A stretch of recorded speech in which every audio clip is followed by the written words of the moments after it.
Another day, another budol. Sabi nila, kapag wala pang 7 months yung pinagbubuntis, wag munang bumili ng mga gamit, lalo na mga damit ni baby. Kaso mga mare ko, hindi ako naniniwala sa ganun. Nung nalaman namin yung gender, eto, tambak na yung mga inad to cart ko. Unti-unti na silang nagsisidatingan.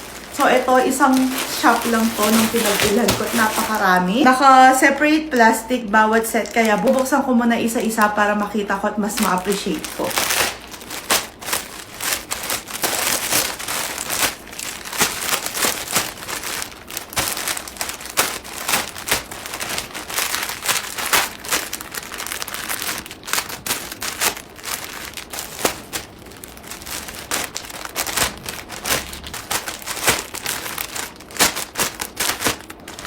So, 9 ko dito sa Romper, mga Maikoy. Dalawa na ito, 2 in 1. Ayan, ang ganda ng tela, in fairness.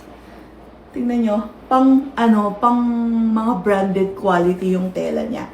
So, newborn kasi, at saka hanggang 6 months, mas gusto ko na laging naka-romper si baby para hindi ko naiisipin kung ano pang susuotin niya sa ibaba, ganyan-ganyan. At lagi kong pinipili yung may zipper. Ang gusto ko dito, 2-way na yung zipper niya. So, kapag nagdumi si baby, hindi ko na kailangan buksan sa taas. Dito na sa baba. Isang plain, isang stripe. Tapos, dito naman, sa romper din siya. May kasama ng headband. May pa-design siya na girly talaga. Ang ganda din ng tela. Ayan, may pa-headband na. Ang cute! Ayun yung tela niya, mga Marcoy. Wala siyang zipper, pero ino-open siya dito. At hindi na kailangan ng socks dito kasi hanggang paa na yung matatakpan. Terno din, may kasama ng headband. So, ang ganda. Next naman na romper. Tatlo na sa isang pack. Hanggang paa na din yung matatakpan. So, ito naman, hindi siya zipper, buttons siya. Na okay din naman kasi kapag nag-pop siya sa baba, so dito na lang yung tatanggalin ko. So, isang plain, tapos isang flower, tapos eto, parang orange-pink yung kulay niya. Ang ganda! Grabe yung quality ng tela niya.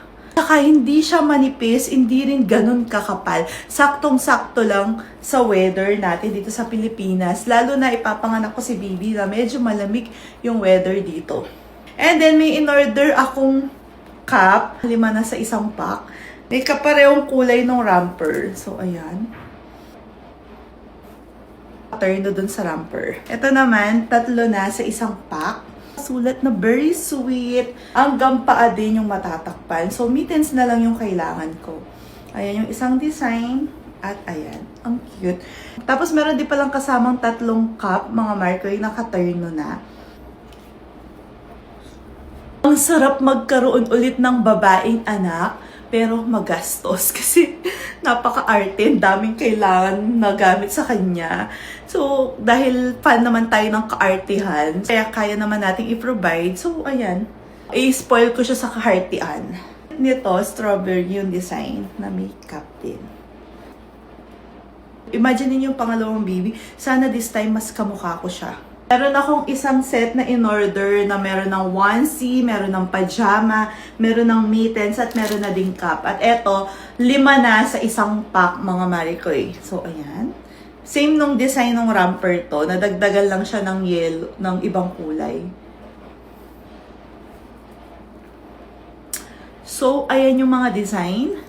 May papuso-puso, kumpleto na, wala na akong problemahin pa. Mittens, cup, pants, at saka etong onesie. So, kumpleto na. Pang-5 araw na to. Pang-5 galahan na.